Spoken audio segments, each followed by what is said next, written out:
You cannot hire your way out of this. Not with a VA, not with 5 contractors stitched together, not with a friend you brought in because they needed the money. Trust me, I've tried all 3. And 3 months from now, you'll be working harder than you are today. And all the relationships you thought you were saving will be quietly worse. If you've never thought about bringing on outside help, close this. Not for you.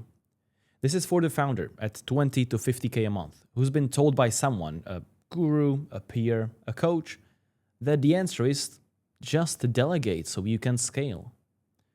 Or you've already tried it. You got 2 or 3 contractors floating around right now. You've got a VA you don't quite trust. You've got a friend or a family member you brought in and you can already feel the tension. Now, if you've been doing this dance for more than 6 months and you're somehow more tired than before, this video is especially for you. Stick around for the next few minutes. Last year, we were able to scale from 0 to 100K a month inside our own info product business in 90 days, with 0 VAs hired during that period, 0 new contractors stitched into the operation, and the team is 3 people total, including me. And I tell you this not as a flex. I tell you this because the entire industry has been selling you the wrong answer to the right question. The question is, how do I stop being the bottleneck and the ceiling for my business? The answer is not add another human to the bottleneck. Here's the story you're telling yourself when you go to hire. I just need someone to take the low-level stuff off of my plate. Oh, once the contractor handles the setting calls, I'll get my mornings back. If I find the right person, somebody I trust, this will solve itself. It's a beautiful story. But here's the actual rule.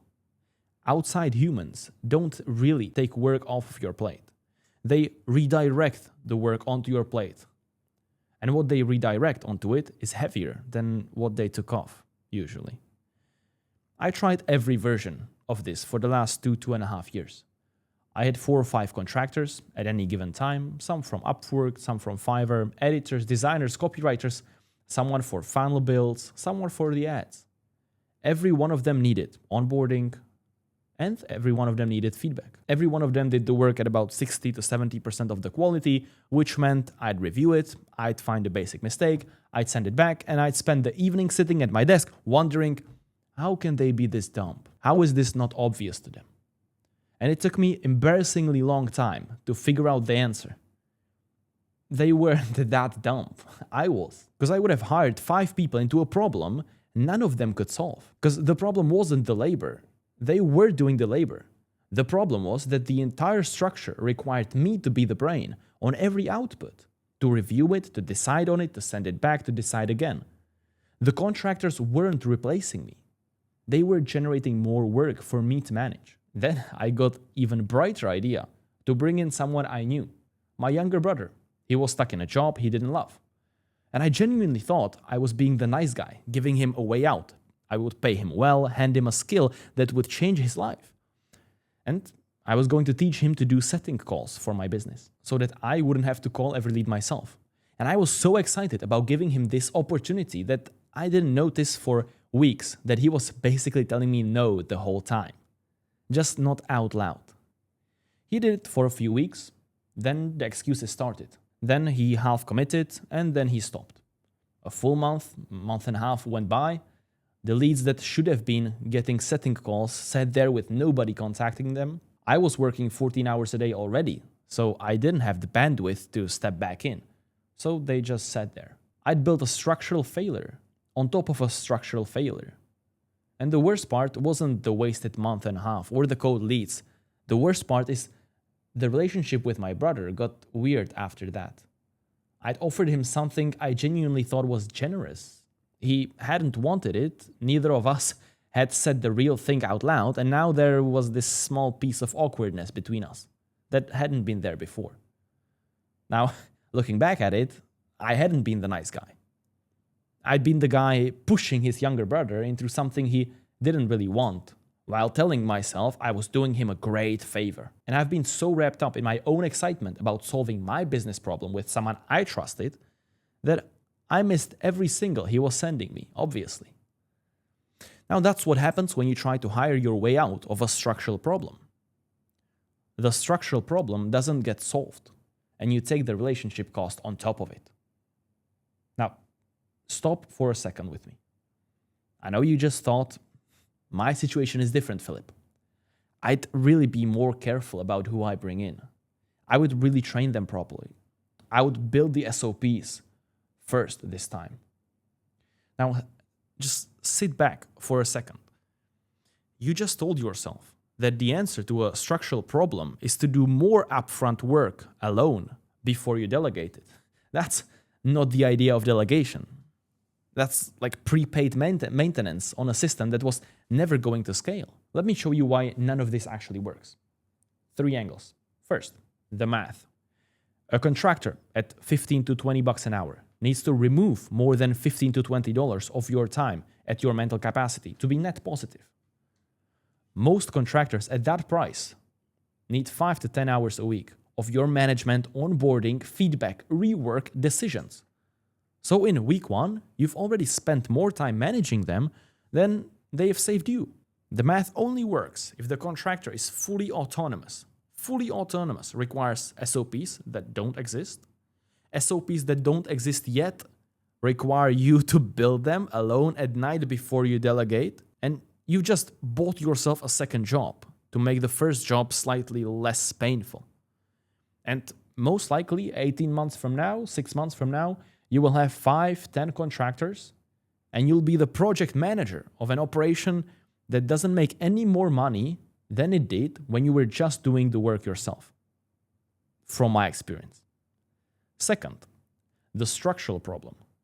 The bottleneck isn't the labor, it's the routing. Every DM, every reply, every qualification, every follow-up, every should I send this email or that one, these decisions all currently flow through you because there is no system. Adding a human doesn't remove the routing problem. It adds a new node that also routes through you because the human asks you what to do. The fix is the routing, not the labor itself. Third, the industry pitch. Every scale your business guru in this niche pitches the hire. Why? Because hire someone is a sellable solution. It's tangible. It feels like a step. People can be told to do it in a 10-minute YouTube video. But replace the entire routing layer of your business with a synthetic operational core is a harder pitch. And a much worse YouTube hook if we're being honest. So wake up if you're sleeping already.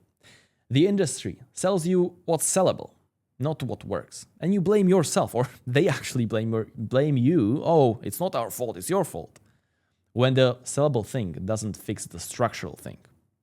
But you're not bad at hiring. You've just been sold the wrong move by people who couldn't afford to sell you the right one.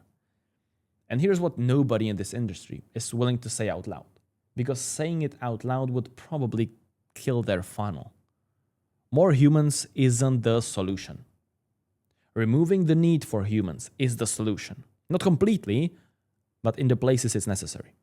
When the routing layer is automated, when DMs flow through a system, when the qualifying happens before anything hits your calendar, when the follow-ups run themselves, when the setting calls run on a hybrid AI-first model, you don't need those 5 or 10 contractors. You don't need your whole family inside the business. You don't need a VA. You don't need to ask your friends to come and help you. The work doesn't get redistributed. The work disappears. Now, this is the difference between AI and automation as armor and AI and automation as the main knight, as the king of the operation. A contractor is a knight you have to feed to do the job. A VA is a knight you have to feed. A friend you hired is a knight you have to feed, and a relationship you have to manage. But AI isn't the knight. It's the system. It's the armor. And the knight is still you. You see the difference? So stop hiring more knights.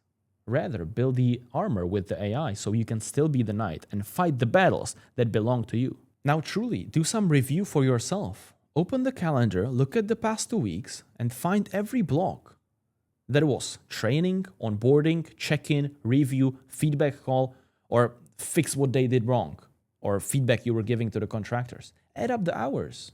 Now, be honest, how much of your week is being spent managing people you brought in so you would have to manage less? Write the number down. See it. Now, if the number is 0, you haven't tried this yet, lucky you. Now don't. If the number is anything above 5, you already know what I'm about to say next. I mean, on one hand, what can I know, right? I'm just 22. But for the last 2.5 years, I was trying everything you are trying right now. And quite frankly, I don't really have a relationship with you to protect. So I'm just going to say what your business coach, your mastermind group, or your peer group will not say. Every human you bring in to fix a structural problem buys you maybe 90 days of relief, and then another 18 months of more complexity. And you don't end up with a leveraged business. You end up with a small agency you accidentally built around your own inability to remove yourself from the work. And if you brought in someone close to you, a brother, a friend, a partner's cousin, anyone you actually care about, you're not just paying the business cost. You're paying with the relationship as well. And that one doesn't show up on a P&L. It shows up at a dinner, at a meeting, on golf 6 months later. In the small pauses that didn't used to be there. Hiring more humans isn't scaling. It's just becoming the manager of the bottleneck instead of the worker inside it. And sometimes it's quietly burning the people you love along the way. So stop hiring people to do the work the architecture should be doing. Build the architecture. And then decide if you even need a human